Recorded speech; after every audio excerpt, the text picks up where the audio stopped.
When the Galactic Military Academy reluctantly admits its first human cadet, Commander Veyron expects disciplinary problems, not accidentally getting his arm crushed during a routine handshake. What starts as a simple no enhanced abilities in training rule becomes a comedy of errors, as human Lieutenant Rhea struggles to control her species' ridiculous physical capabilities while her alien instructors learn that normal human strength is apparently an oxymoron. From shattered equipment to demolished obstacle courses, this is the story of how one small human female accidentally terrorized an entire military academy and why the galaxy will never underestimate humans again.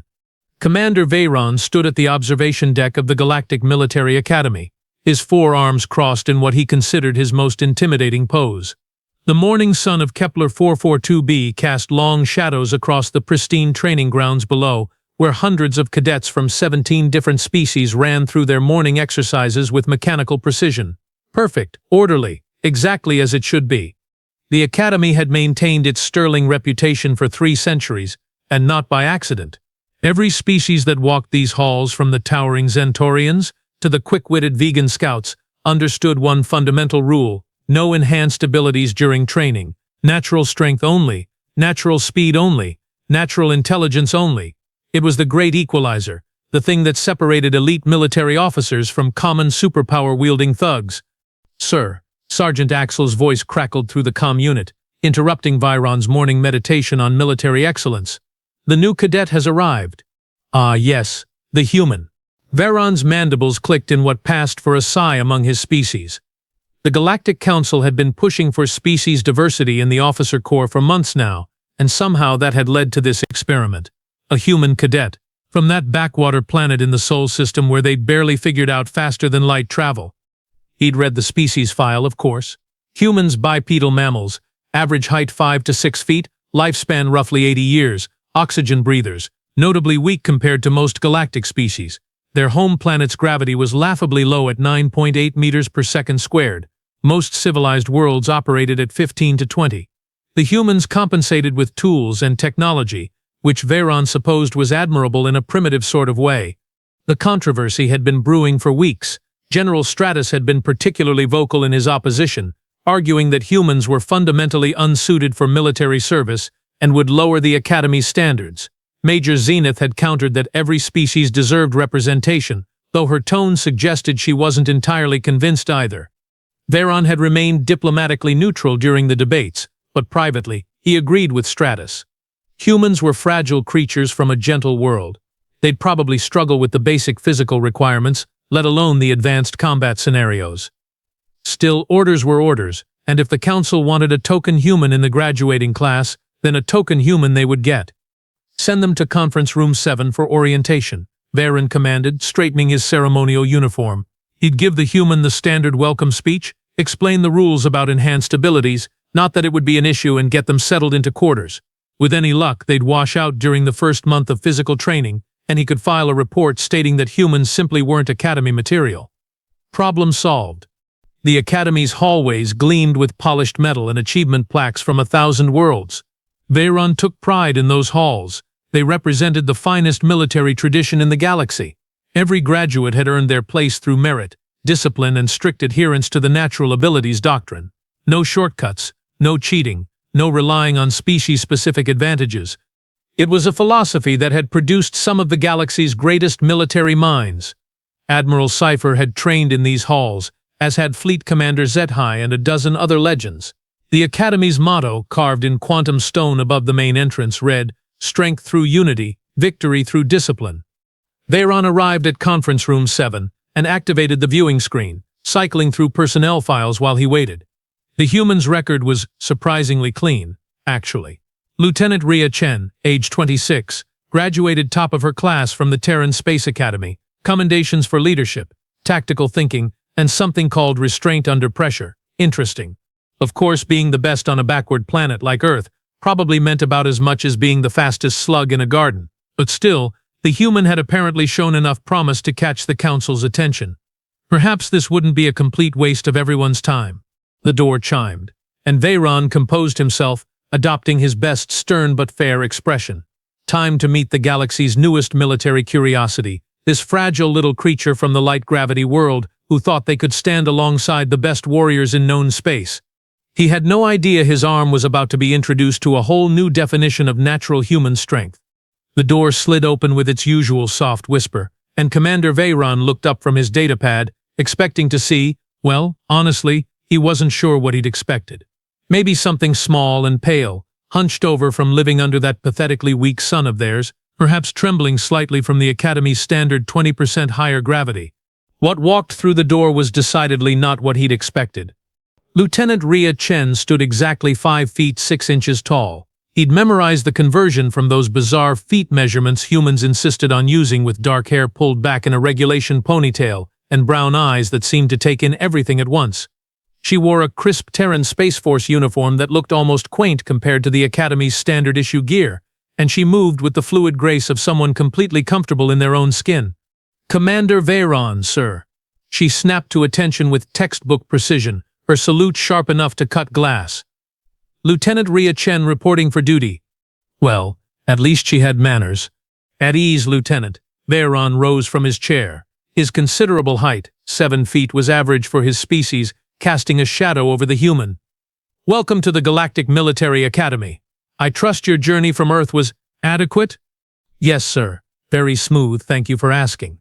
Her smile was genuine, even a bit nervous. "I have to say, this place is incredible.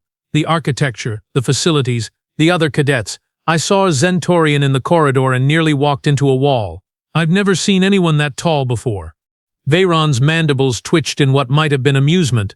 At least the human recognized her place in the galactic hierarchy. "Yes, well, you'll find many species here are substantially larger than what you're accustomed to on Earth." "Oh, I'm sure I'll adjust." Rhea's enthusiasm was almost infectious. "I've been preparing for this opportunity my whole life. When the Council announced they were accepting a human cadet, I couldn't believe it. Out of 8 billion people, and they chose me. I mean, the odds alone." She was babbling a bit, clearly nervous, which Veyron found oddly endearing. Most new cadets were either terrified into silence or puffed up with false bravado.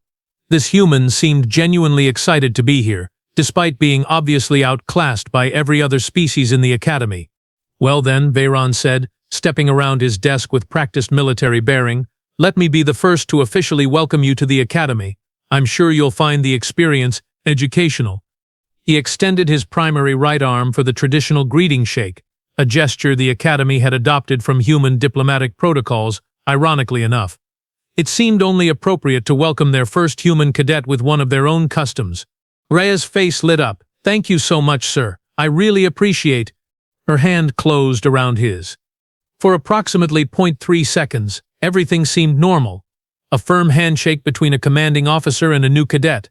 A simple gesture of welcome and mutual respect. Then Rhea squeezed Veyron's arm bones, which had evolved to handle twice Earth's gravity and had survived 3 decades of military service including 2 actual wars, made a sound like bubble wrap being aggressively popped. Pain shot up from his elbow to his shoulder in a white-hot lance that made his vision blur and his mandibles lock open in a silent scream. "Oh!" Rhea's eyes went wide with horror.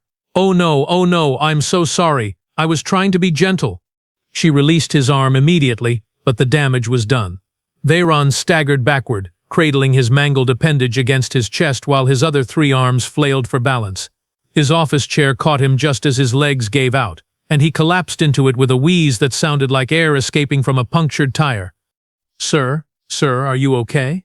Rhea hovered anxiously nearby, her hands fluttering like she wanted to help but was afraid to touch anything else. "Should I call medical?" "I should call medical. Oh gods, I'm so stupid. My instructors back home always said—" "Medical," Veyron croaked, his voice coming out as barely a whisper. "Yes, medical would be advisable." The door burst open as Sergeant Axel and Major Zenith rushed in, drawn by what Axel would later describe as the most pathetic whimpering sound I've ever heard from a superior officer. "Commander." Major Zenith's 6 legs skittered across the floor as she approached. "What happened?" "We heard." She stopped mid-sentence, taking in the scene. Veyron slumped in his chair, cradling his arm like a broken wing, while a small human female stood nearby looking mortified. "I think I broke him," Rhea whispered, her voice thick with genuine distress. "I was just trying to shake his hand. I swear I was being gentle. I've been practicing being gentle my whole life. Sergeant Axel, whose species was roughly humanoid, but built like a walking tank, stared at the scene with visible confusion. You broke the commander in a handshake? I didn't mean to. Rhea's voice cracked slightly. It's just, back on Earth, everyone always told me I didn't know my own strength, and I thought that meant I was strong for a human. But apparently, I'm strong, and I was so nervous about making a good impression, and… Medical, Veyron managed to gasp, interrupting what was clearly going to be a very long explanation. Now, as Sergeant Axel activated his emergency comm and Major Zenith began scanning Veyron's arm with a medical tricorder, one thought managed to penetrate the haze of pain clouding the commander's mind.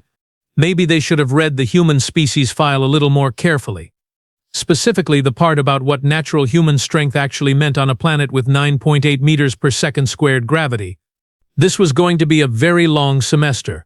3 days later, Commander Veyron sat in his office with his right arm encased in what the medical staff cheerfully called a regenerative cast, a glowing blue contraption that looked like someone had wrapped his limb in angry lightning.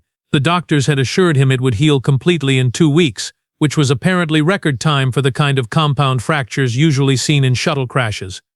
He was reviewing incident reports when his comm unit chirped with incoming chaos. Commander? Sergeant Axel's voice carried a note of barely controlled panic. We have a situation in the strength training facility. Veyron closed his eyes and counted to 10 in 3 different languages. Define situation, Sergeant. Well, sir, the human is, she's… There was a long pause filled with the sound of metal groaning in the background. Maybe you should just come see this for yourself. 20 minutes later, Veyron stood in the doorway of Training Bay 7, staring at what could only be described as a disaster in progress. Lieutenant Rhea Chen stood in the center of the room, holding a solid titanium alloy training bar that was bent into a perfect pretzel shape. Her face wore the same expression of horrified confusion that was becoming disturbingly familiar. I was holding back, she said for what was obviously not the first time.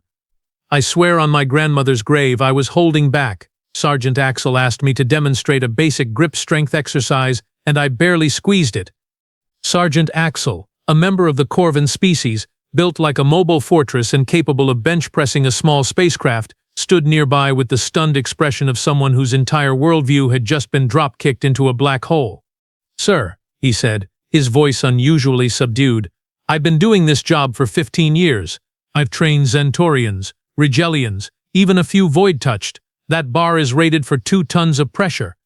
And, Veyron asked, though he was fairly sure he didn't want to hear the answer.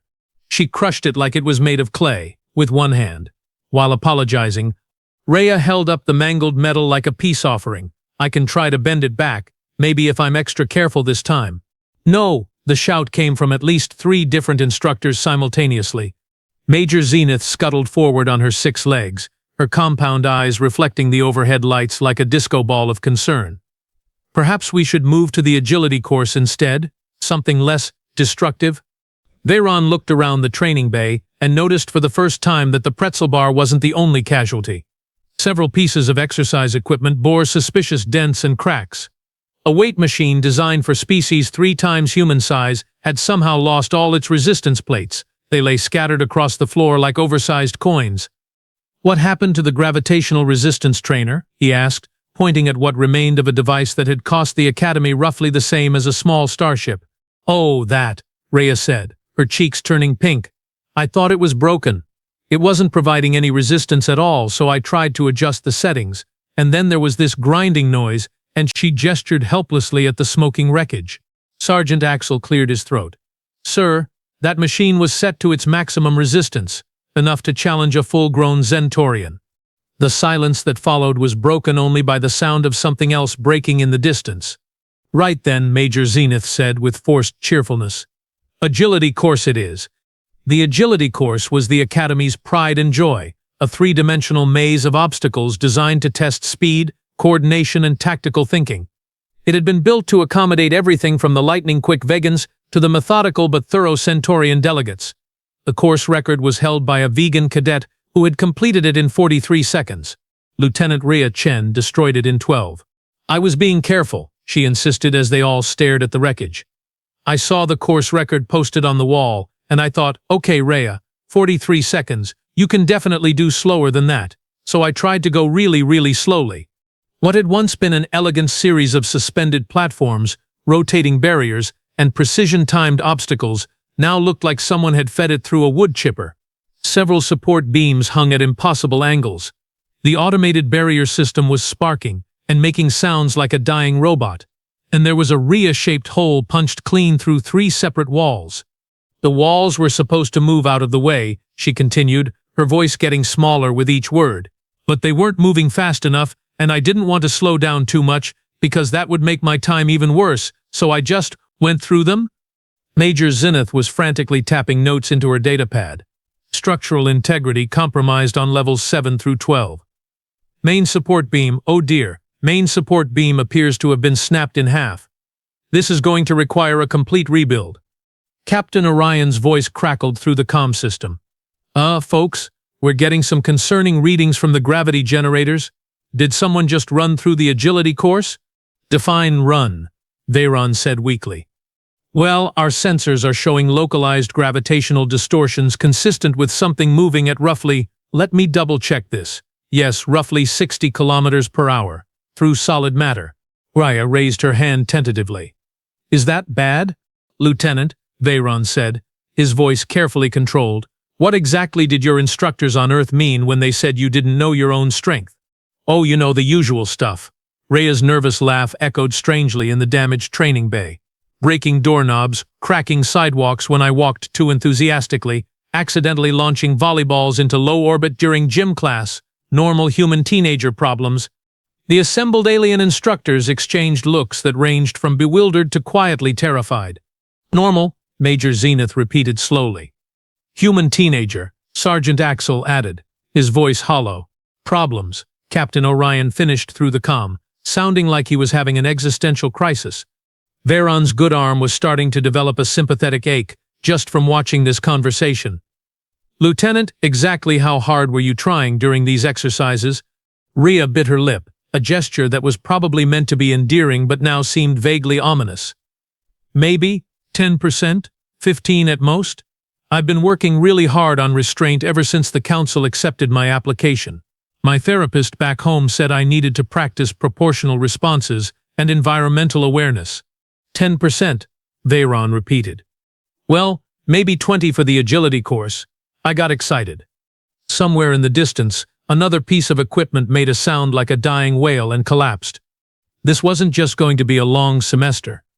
This was going to require hazard pay. Captain Orion prided himself on being a problem solver.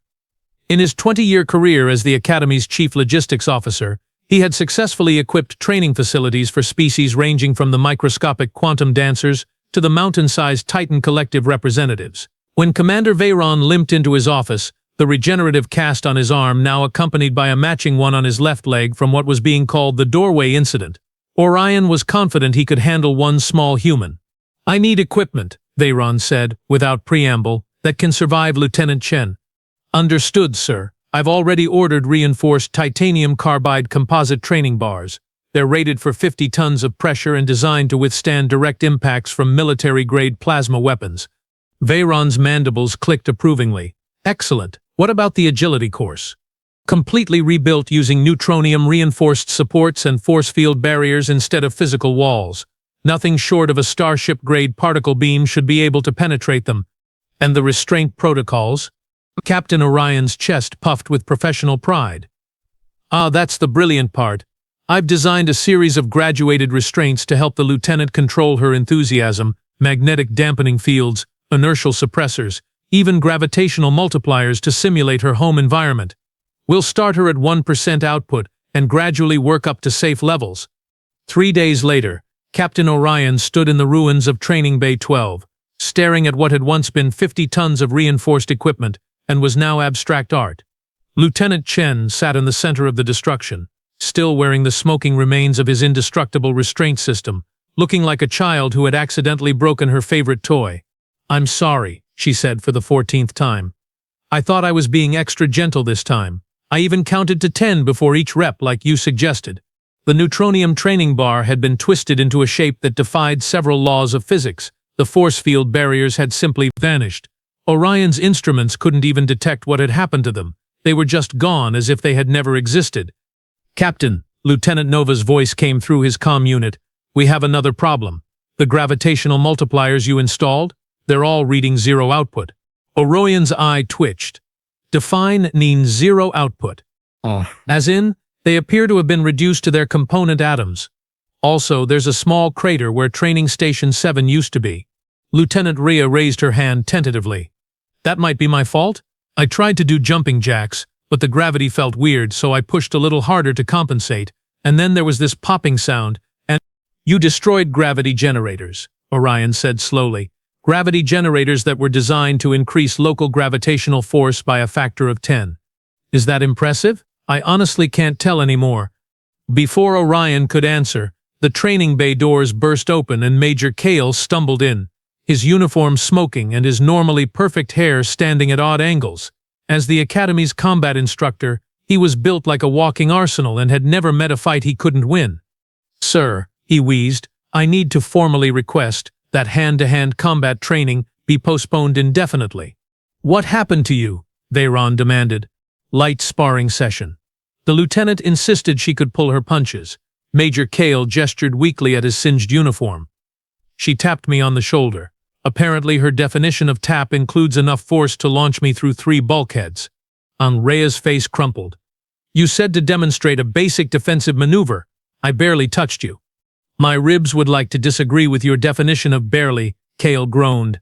"Also, the medical bay is requesting that you never, under any circumstances, attempt to help injured personnel reach the infirmary. Apparently, your idea of carrying someone gently reads as high-speed collision on their sensors." The comm system crackled to life, and Sergeant Eclipse's voice filled the room. "Commander Veyron? We have representatives from the Galactic Accreditation Board on Line 1. They're asking about concerning seismic readings coming from our facility." Veyron closed his eyes and contemplated the peaceful simplicity of early retirement. "Seismic readings?" "Yes, sir. Apparently our training activities are registering on geological survey equipment 3-star systems away. They want to know if we're testing illegal weapons." "We're not testing weapons," Orion said defensively. "We're testing one human." "Same difference." "Apparently," Eclipse replied. "Also, the Zentorian embassy has filed a formal complaint. Their delegation was visiting the observation deck when Lieutenant Chen attempted a gentle jog around the track. The resulting vibrations caused their ambassador to molt prematurely." Rhea buried her face in her hands. "I was trying to go slow. I even wore the extra heavy training boots you gave me." "Those boots," Orion said faintly, "weighed 800 pounds each." "I know. It was like wearing ankle weights back home. Very nostalgic." The implications of that statement settled over the room like a toxic cloud. If 800 pounds per foot felt like normal training weights to her. "Sir," Lieutenant Nova's voice interrupted their collective existential crisis.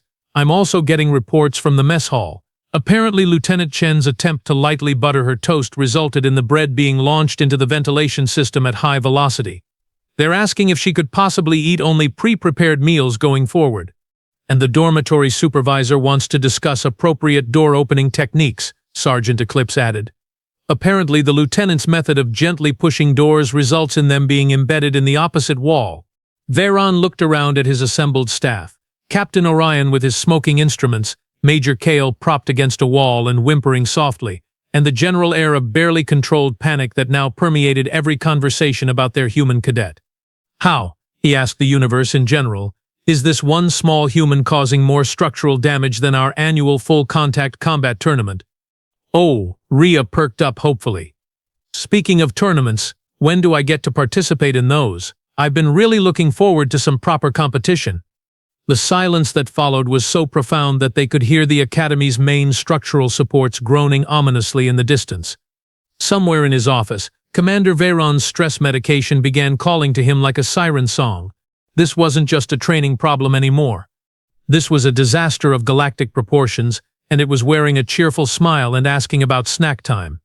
Admiral Cypher's arrival was announced with the kind of ceremonial fanfare usually reserved for planetary negotiations or the opening of new hyperspace routes. The Academy's corridors gleamed with fresh polish, every instructor wore their finest dress uniform, and the cadets had been drilled on proper protocol until they could salute in perfect synchronization. What nobody had told Admiral Cypher was that the Academy now had a human.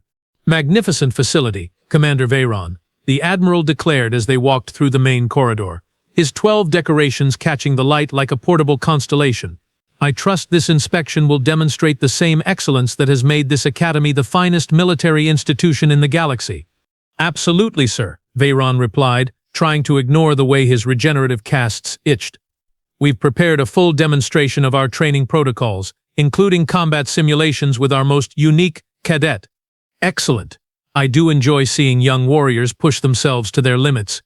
As if summoned by those ominous words, Lieutenant Ria Chen rounded the corner, moving with the careful, deliberate steps of someone trying very hard not to break anything. She had clearly put extra effort into her appearance. Her uniform was pressed to perfection, her boots gleamed, and her hair was pulled back so tightly it could have been used as a weapon. Admiral Sci-Fi, sir. She snapped to attention with such precision that the resulting sonic boom rattled every piece of glass in a 30-meter radius. Several light fixtures swayed ominously. Admiral Sci-Fi's eyebrows rose to approximately the same altitude as his hairline. Impressive vocal projection, cadet. And you are?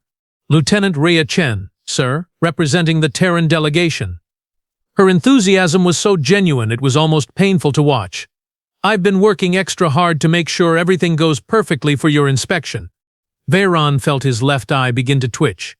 In his experience, when Lieutenant Chen tried extra hard, the cleanup costs usually required special authorization from the Galactic Treasury.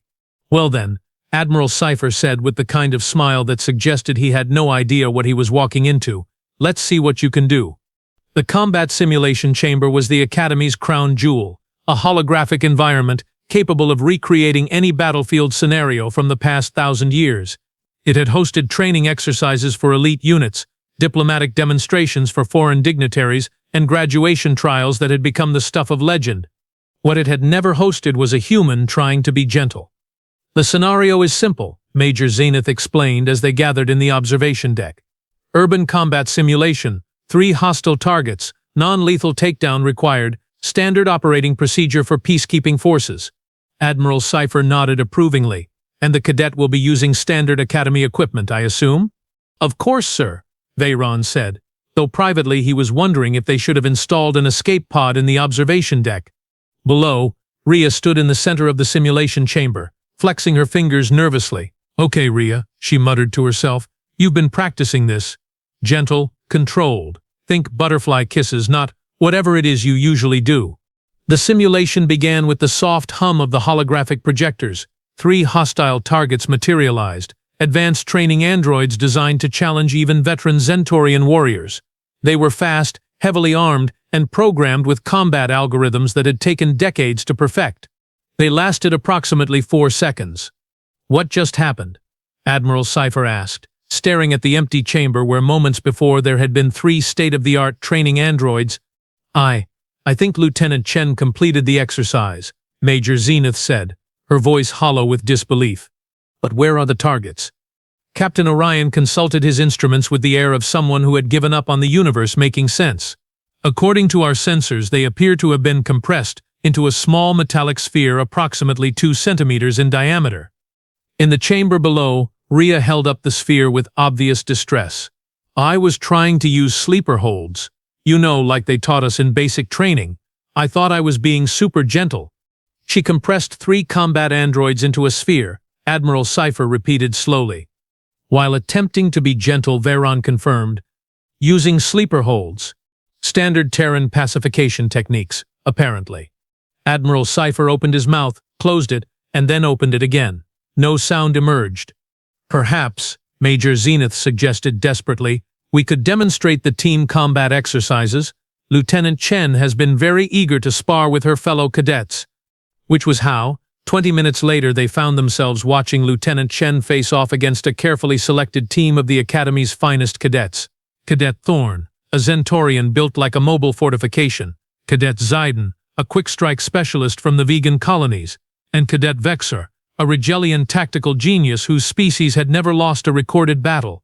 Remember, Ria called out cheerfully as the match began, I'm still learning to control my strength, so please let me know if I'm being too rough. Cadet Thorn, whose species considered subtlety a sign of weakness, charged forward with a battle cry that could shatter diamonds. He was 7 feet tall, weighed roughly half a ton, and his opening strike could have punched through a battleship's hull. Rhea caught his fist in her palm and gently pushed back. The resulting collision sent Category Sowen sailing backward through the chamber's rear wall, through the corridor behind it, and according to the facility's sensors, approximately 300 meters down the main hallway before he finally came to rest in the cafeteria. "Oops," Rhea said, looking mortified. "I think I pushed too hard." Cadet Zayden, moving with the lightning reflexes his species was famous for, attempted a precision strike at 17 different pressure points simultaneously, a technique that could incapacitate any known species in 0.3 seconds. Rhea turned to face him, and her ponytail whipped around with enough force to create a localized windstorm. Cadet Zayden was caught in the resulting air displacement and launched into orbit. Oh no! Rhea spun around frantically, trying to track his trajectory. Should I catch him? I should catch him, right? But what if I make it worse? Before anyone could answer, Category Vextra, demonstrating either tremendous courage or a complete lack of survival instinct, attempted his species' signature move, a tactical retreat followed by a precisely calculated counterattack from an unexpected angle. He leaped backward, rebounded off the chamber wall and launched himself at Rhea in a spiraling attack pattern that had been perfected over millennia of warfare. Rhea instinctively raised her hand to ward him off. Her palm made contact with approximately the same gentle pressure she might use to pat a small dog. Cadet Vextra's trajectory changed from tactical spiral to ballistic missile, and he punched through the chamber's ceiling, through 7 floors of Academy infrastructure, and out into space, where he achieved what was technically the Academy's first successful cadet-powered orbital insertion. In the observation deck, Admiral Cypher sat down heavily in the nearest chair. How many cadets are currently hospitalized due to training exercises with Lieutenant Chen? Major Zenith consulted her datapad. As of this morning, 47. Though the good news is that we've revolutionized the field of emergency medicine. The medical staff has developed entirely new techniques for treating injuries that shouldn't be survivable. And how many of those injuries were caused by Lieutenant Chen attempting to be gentle? All of them, sir. Admiral Cypher looked at Commander Veyron with the expression of someone whose entire worldview was undergoing rapid and violent reconstruction. Commander, I need you to call an emergency meeting of the senior staff, immediately. Yes, sir. What should I tell them it's regarding? Admiral Cypher gestured weakly at the chamber below, where Lieutenant Chen was still standing in the same spot, looking around helplessly for her missing opponents. Tell them we need to discuss the human problem. In the distance, the Academy's emergency klaxons began wailing as someone reported an unidentified flying cadet in low orbit. The emergency meeting convened in the Academy's main auditorium, a magnificent chamber designed to accommodate representatives from every species in the Galactic Alliance. The vaulted ceiling soared 40 meters overhead, supported by columns of reinforced quantum steel that could theoretically withstand a direct hit from a supernova. The room had hosted peace treaties, graduation ceremonies, and declarations of war. It had never hosted an intervention. General Stratus stood at the podium, his massive frame casting shadows across the assembled faculty. As a member of the Titan Collective, he was roughly the size and temperament of a small mountain, and his voice could shake continents when he was upset. Today he was very upset. Colleagues, he rumbled, each word carrying the weight of geological epochs, we are here to address a crisis that threatens the very foundation of military education as we know it. Murmurs rippled through the crowd of instructors. Admiral Cypher sat in the front row, still looking like someone who had witnessed the heat death of physics. Commander Veyron occupied the seat beside him, his collection of regenerative casts clicking softly whenever he moved. In the past 2 weeks, General Stratus continued, this academy has sustained more structural damage than during the siege of Kepler Prime. Our insurance premiums have increased by 4,000%. 3 separate star systems have filed noise complaints, and our medical bay has been forced to develop entirely new trauma protocols.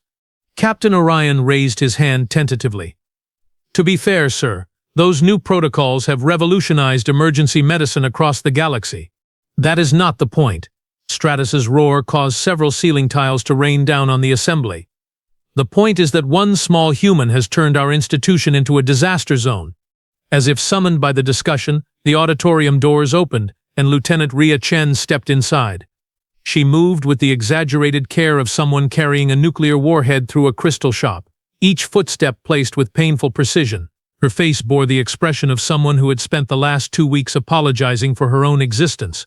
I'm sorry, she said, her voice barely above a whisper. "Sergeant Eclipse said there was a meeting about me. I thought maybe I should be here?" The assembled faculty turned to stare at her with the kind of fascination usually reserved for approaching asteroids. General Stratus's expression could have flash-frozen a star. "Lieutenant Chen," he said, his voice carrying the ominous rumble of tectonic plates shifting, "you are indeed the subject of this meeting. Please, take a seat." Rhea approached the nearest chair with the delicate movements of a surgeon performing brain surgery. She lowered herself onto the seat with such careful control that it took nearly 30 seconds. Even so, the chair groaned ominously under what should have been perfectly normal human weight. "Now then," General Stratus turned back to his audience, "I propose that Lieutenant Chen be transferred to a more appropriate educational facility, perhaps one with fewer fragile students and structural elements." "You want to kick me out," Rhea said quietly. "It's not personal, Lieutenant. It's simply a matter of public safety. In 2 weeks you have hospitalized 47 cadets, destroyed equipment worth several million credits, and caused seismic disturbances that are being monitored by geological survey teams. You are, quite literally, too dangerous to remain here." Something in Rhea's expression shifted. The careful composure she had maintained for weeks began to crack. "I've tried so hard," she whispered, and suddenly she didn't look like a dangerous weapon disguised as a person. She looked like a young woman who was very, very tired. "Do you have any idea how exhausting it is to think about every single movement, every breath, every step? Back on Earth they called me clumsy, accident-prone. They said I broke things because I wasn't paying attention." Her voice began to rise, and several faculty members instinctively leaned away. "But I was paying attention. I was always paying attention. I've been holding back my entire life, and it's never enough. I came here because I thought maybe, finally, I could be around people who were stronger than me, people I couldn't accidentally hurt. But you're not stronger, are you?" The chair beneath her began to crack. "I've been using maybe 5% of my actual strength since I got here. 5%? Do you know what it's like to live your entire life afraid that if you get excited or angry or scared you might accidentally kill someone just by moving too fast?" The cracks in the chair spread to the floor.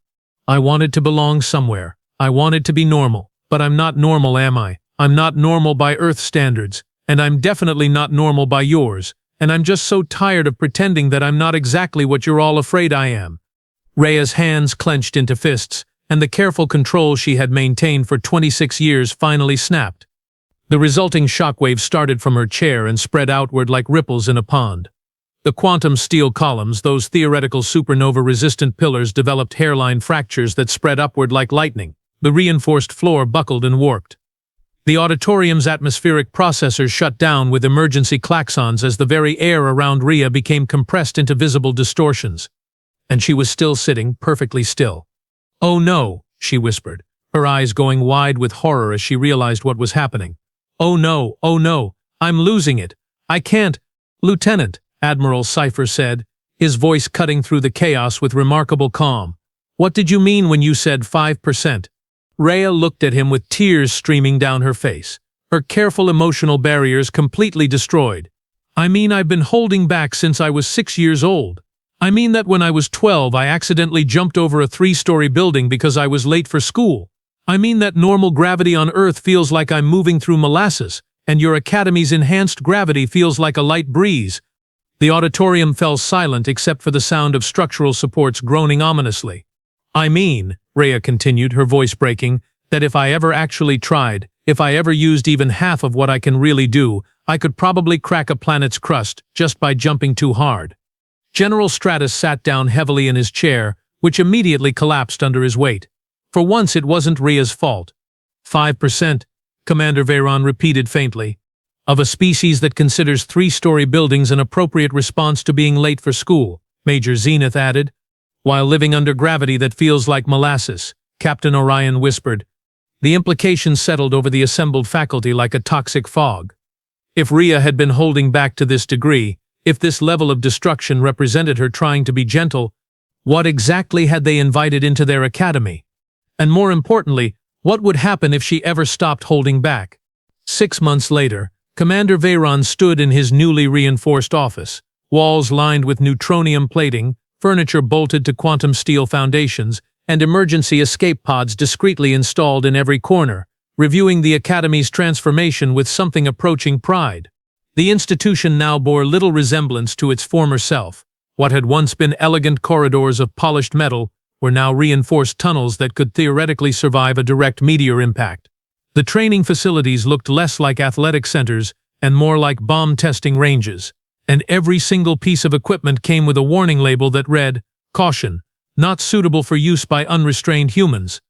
"Sir." Lieutenant Nova's voice came through the comm system, which had been upgraded with quantum encryption after Lieutenant Chen had accidentally destroyed the previous one by speaking too enthusiastically during morning announcements. "The Galactic Council representatives are here for the 6-month evaluation. Send them in," Veyron replied, adjusting his dress uniform. The Council had been surprisingly supportive of the Academy's radical restructuring, especially after the initial cost estimates. Apparently, the insurance companies had made it clear that human-proofing the galaxy's military institutions was not optional. The delegation filed in with the careful movements of people who had been thoroughly briefed on proper behavior around human-adjacent environments. Ambassador Cathara led the group, her crystalline form refracting the office's reinforced lighting into careful rainbows. "Commander Veyron," she said, her harmonic voice pitched to avoid resonating with any structural elements. "We're here to evaluate the modifications you've implemented." "Of course, Ambassador. I'm pleased to report that we've had 0 structural collapses, no unplanned orbital insertions, and only 3 minor incidents requiring medical attention in the past month." 3 incidents? Ambassador Cathara's tone carried a note of concern. Lieutenant Chen sneezed during a lecture on galactic history and shattered 7 windows. She tripped in the cafeteria and accidentally created a small crater. And she got excited about graduation and clapped her hands, which required us to replace the main assembly hall's acoustic dampening system. The delegation exchanged glances that suggested they were reconsidering their species' place in the galactic hierarchy. And Lieutenant Chen herself, how has she adapted to the new protocols? Veyron's mandibles clicked in what might have been amusement. "See for yourself." The observation window's blast shutters retracted to reveal the main training facility, where Lieutenant Rhea Chen was conducting a demonstration for a group of visiting dignitaries. She stood in the center of a massive reinforced chamber wearing what the Academy now called standard human restraint gear, a full-body suit lined with inertial dampeners, gravitational multipliers, and enough safety protocols to safely contain a small nuclear reaction. "As you can see," her voice came through the speakers, "proper human training requires significant environmental modifications. This facility can withstand approximately 50% of baseline human output, which we've determined is suitable for advanced training scenarios." She gestured to a training dummy, a hulking construct of neutronium and force fields that had cost more than some planetary defense systems. "For basic strength demonstrations, we use the Mark 7 combat android rated for impacts up to 75 tons per square centimeter." Rhea tapped the dummy gently with one finger. It exploded. "Oops," she said with practiced embarrassment. "I forgot I was wearing the light restraints today. Usually I need the heavy ones for public demonstrations."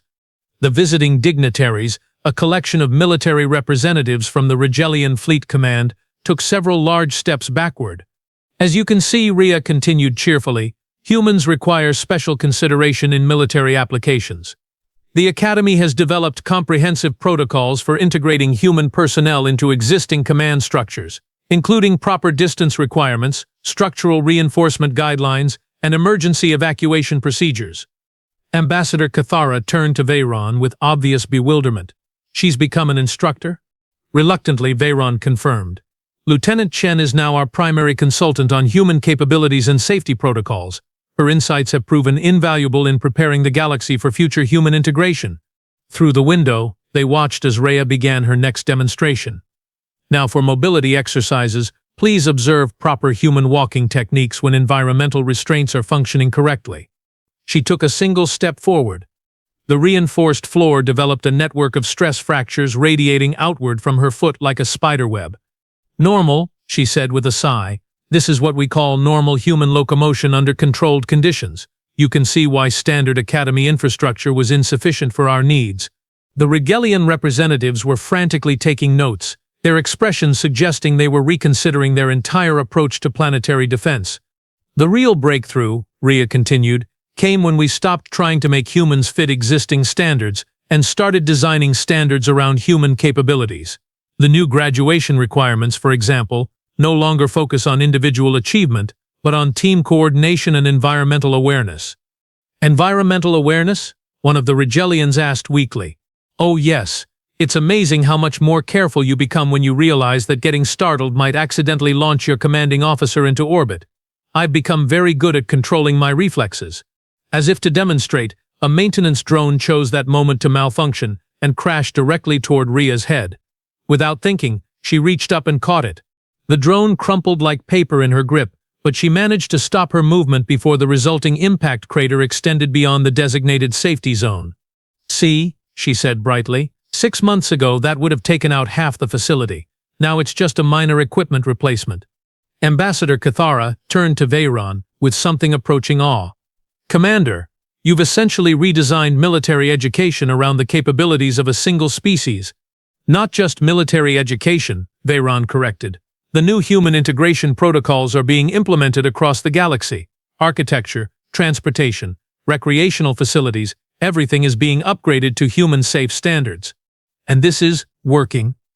Veyron gestured toward the window, where Lieutenant Chen was now carefully demonstrating appropriate human enthusiasm levels to her audience of increasingly terrified military professionals.